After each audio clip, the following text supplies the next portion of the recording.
Hey there, I'm Mike with Holy Spirit Parish in Stevens Point, Wisconsin, and over the past couple of months, we've put in a lot of research and effort in order to start streaming our Masses live. It's been a lot of trial and error, a lot of YouTube videos, and a constant search for hardware and software solutions. And we figured we're probably not the only people that are in this same boat, so we thought we'd put together this video to help you jumpstart your streaming efforts by sharing what it is that we've learned so far. Now, this isn't a comprehensive video, but we do hope that by explaining some of the key concepts and terminology, and share a little bit about the hardware and software, basically by just describing a few different approaches, that you'll be able to get streaming a lot faster than we did and hopefully avoid some of the hiccups that we encountered. So let's go ahead and jump in. Now, just in case this is all completely new to you, let's start with some basics. You're going to need to make three key decisions. Number one, how will you capture your audio and video? Two, how will you transmit that live stream? And then three, how do you want your church members to receive or watch that information? Now, there are various ways to capture video. The simplest is a smartphone. Most people have them, and they're great. But you can also use a DSLR, camcorder, or a multi-camera system. You can transmit data via cellular networks, via Wi-Fi, or a hardwired Ethernet connection. And you can send the stream to various services through which your church members can view the stream. Two of the most popular are Facebook Live and YouTube Live. But there are other services such as Vimeo, Instagram, and a slew of third-party companies that can help you on your way. Let's start with the end in mind and talk about how we want people to be able to receive your live stream. Your fastest, easiest method is going to be Facebook Live. It's free, it's easy to use, and it's popular.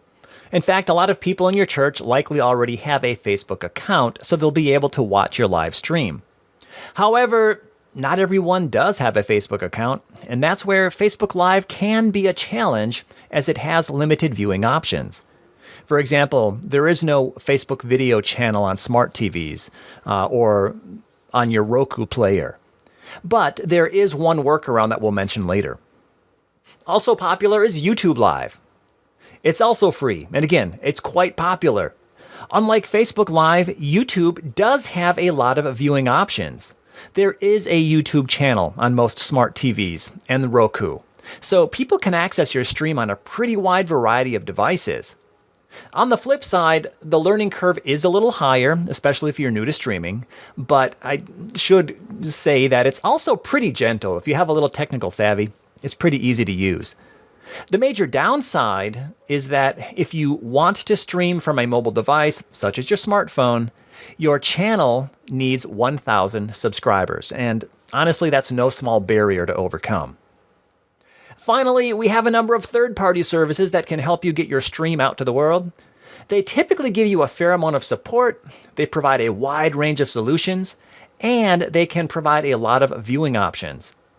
For example, some third-party services can help you live stream to Facebook and YouTube at the same time, as well as create a branded Roku channel for your church, and they'll also help you monetize your live stream. That said, there can be substantial cost involved. Services can run anywhere from $50 a month into the hundreds of dollars per month depending upon your needs. So let's talk about transmitting your stream.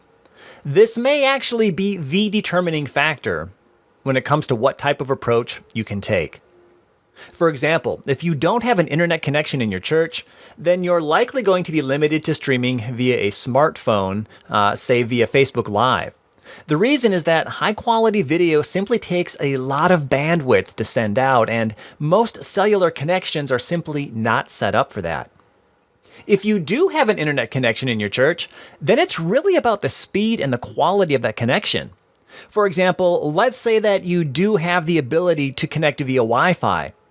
In this case, you can typically stream via a smartphone and possibly even a setup involving a DSLR or a camcorder.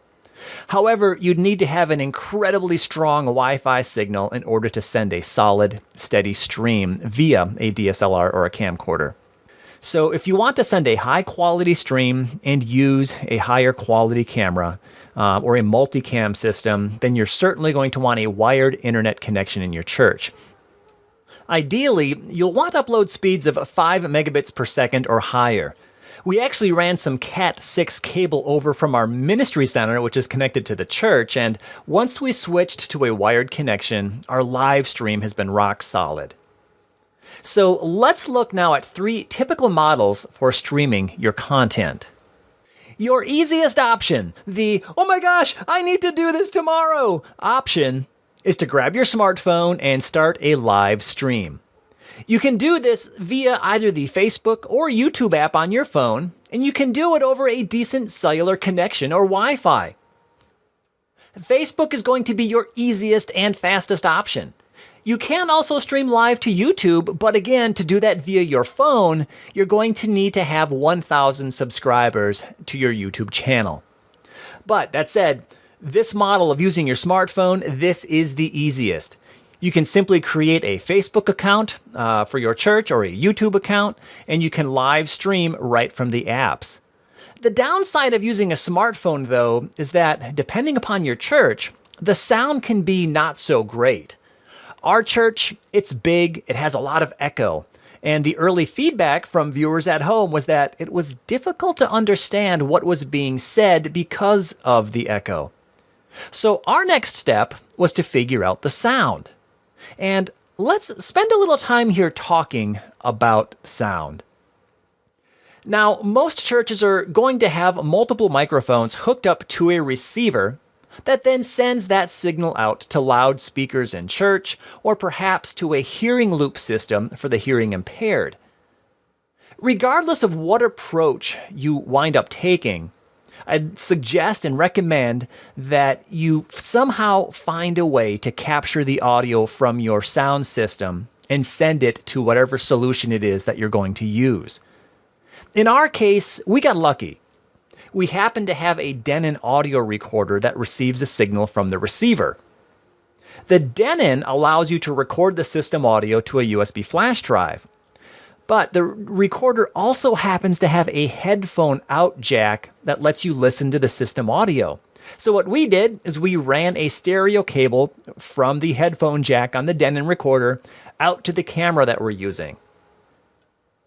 Some other creative options that we considered and tested that might work for you. First up, maybe you don't need multiple microphones. In other words, maybe you don't need to capture sound from your system audio. If you only need one microphone source, you could consider a wired connection directly into your smartphone or camera. A simple lavalier microphone can work really great to achieve better sound. Similarly, you can also use a wireless system to run sound into your camera. Again, if you only need one person to be mic'd up, and you're not worried about capturing music and multiple people, then a wired or wireless single microphone is pretty easy to use and will make a huge difference to your sound. If you do want to capture system sound, you could try running a stereo cable out from the headphone jack of a hearing loop receiver to your camera. Now, we tried this on 2 different hearing loop systems at our church. We have a new system and an old system. The older system in church really didn't work very well, as the sound had a lot of electrical noise. However, the newer hearing loop system in our ministry center worked really great. So that's certainly an option. You could run the stereo cable from one of your hearing loop receivers out to your camera. Another option, according to some audio consultants that we chatted with, is that you can reverse the signal on one of your XLR jacks on your receiver. So you can have the receiver send out system audio via an XLR jack. You'd then convert that XLR cable down to a stereo cable to run into your camera or computer. Keep in mind, however, that there is a cost associated with having that hardware conversion done. Now, one last audio note that really tripped us up for a while has to do with how Apple devices differ from others. You may not know this, but if you plug a microphone into the headphone jack on an older iPhone, that headphone jack also doubles as a microphone jack. It's pretty cool. On newer iPhones and iPads, though, they don't have that headphone jack, so you'll actually need a special dongle of one type or another to connect your headphones or a microphone. In either instance, where I'm headed with this is that when you look at the end of a stereo cable, you typically see a certain design. Historically, most cables, such as the ones that you see on your headphones, had or have two colored lines that go around it. This is called a TRS, or tip ring sleeve design.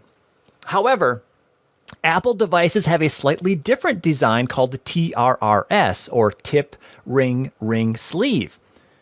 You'll actually see 3 rings if you look at a pair of Apple headphones. Leaving all of the technobabble aside as to what the differences are for and if it matters or not, the basic outcome is that if you have a microphone with 2 rings, so TRS, and you plug it into your iPhone or iPad, it won't work because the systems are incompatible.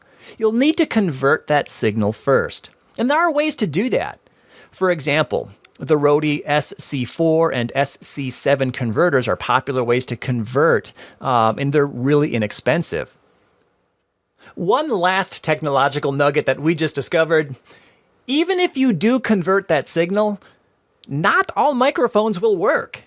For example, we have a wireless Sennheiser pack. Unfortunately, the Sennheiser's signal just doesn't like to communicate well with iOS devices. But once again, there's a workaround. You can convert the signal by running it through a cheap Sabrent stereo adapter.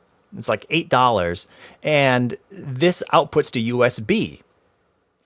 And then you plug that USB adapter into an Apple camera dongle, which has a USB port. And then that dongle goes into the phone. I know, kind of crazy, right? But hey, it works. And I'll link below to a video that will actually describe this very setup. So back to our smartphone, it is possible to get better sound. You may just need to spend some time testing different solutions. To summarize, using a smartphone is your easiest and fastest solution and requires the least amount of bandwidth. Okay, the next option, and this is what we're currently using to live stream in our church, the next option is going to up your video quality by using a DSLR or a camcorder. Remember, you'll want a wired internet connection here, if at all possible.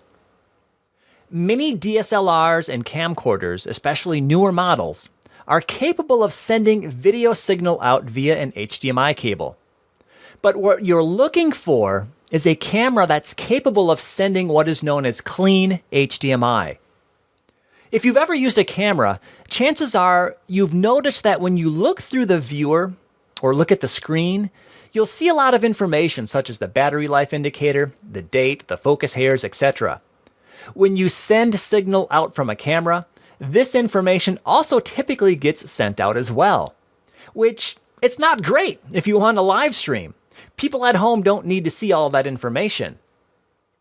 Clean HDMI means that the camera is capable of sending a video signal without all of that on-screen information. As the name says, it's clean. Once you have the video leaving the camera, your next step is going to be a converter. Ultimately, in this option we're talking about, in this design, the video signal is going to go to a computer. However, most computers don't know what to do with an HDMI signal coming in from a camera.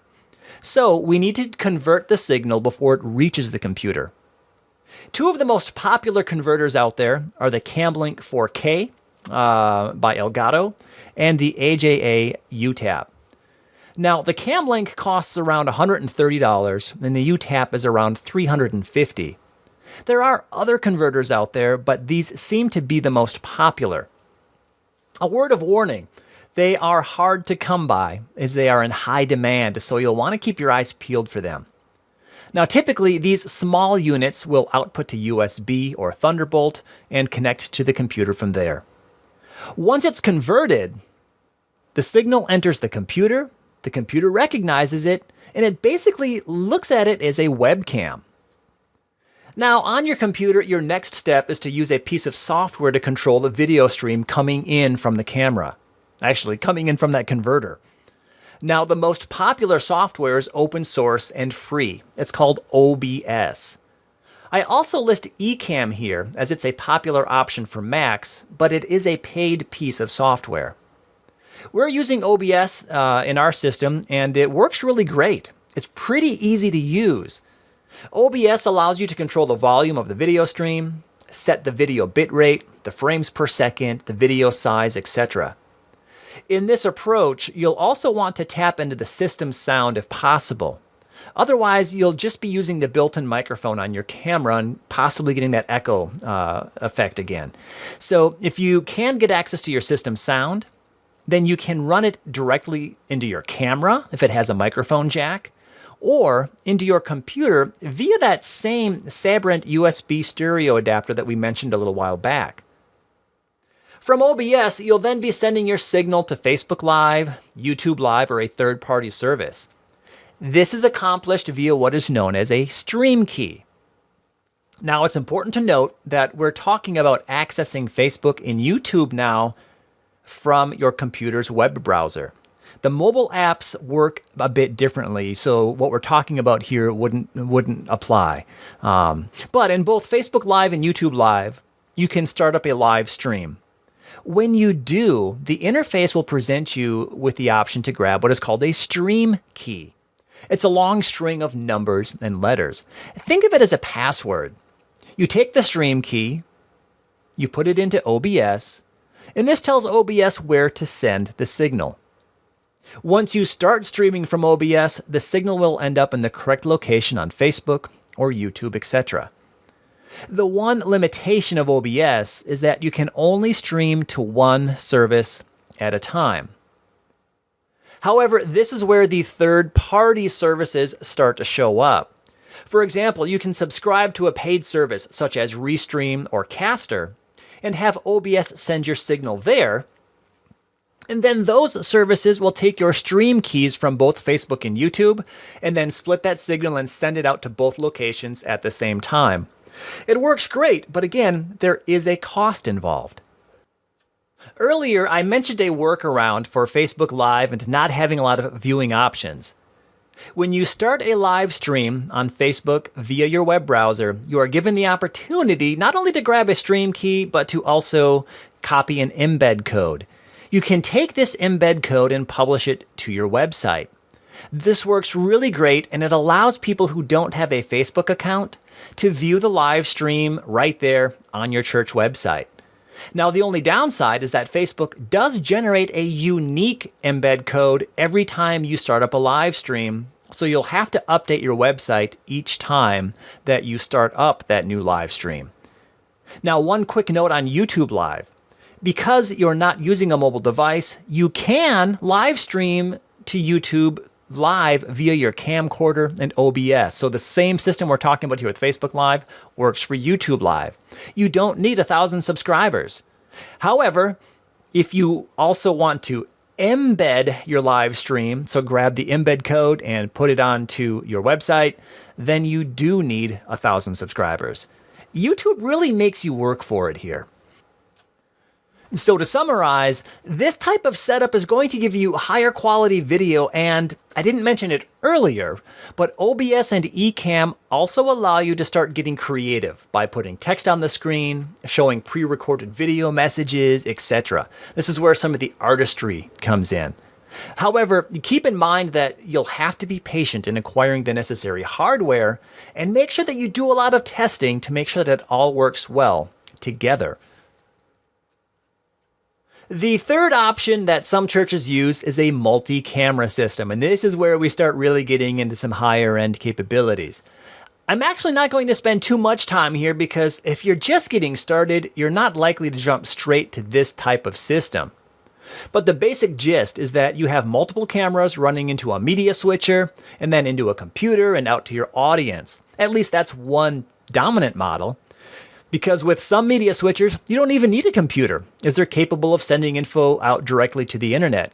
This type of system allows you to really get creative in terms of being able to switch between different camera angles, adding song lyrics over the top of the video, showing pre-recorded video messages before and after your church service, etc. In fact, some of these systems can even be controlled via an iPad by someone sitting in the congregation. Now, I point this out to provide context to talk about third-party services.